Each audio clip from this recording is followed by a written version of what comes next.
порядват според мен тук в София, но какво да направи, като е много висок? Аплодирайте го, заредете го, дайте му шанс! Дайте му шанс да направи след малко едни незабравими 80 секунди. 80 секунди и един дабъл за Петър Пилат от Чехия!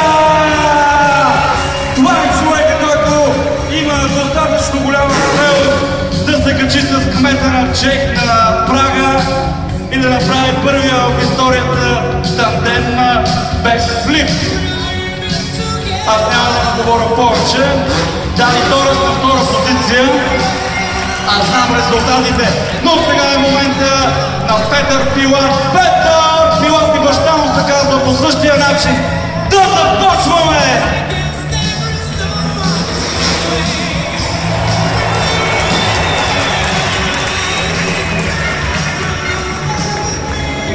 Щата се концентрирано за Пилат. 1,93 см е висок. Тези кръга така във въздуха никак не е лесно. Невероятно смело момче! Видяхте, комбинира това изкарване на кръга да направи с банкиране.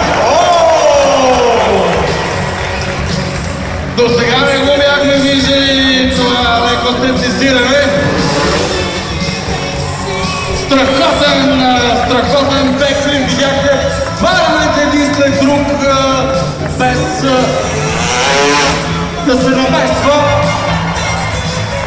Отде, че се отиде към края на Скорпионите.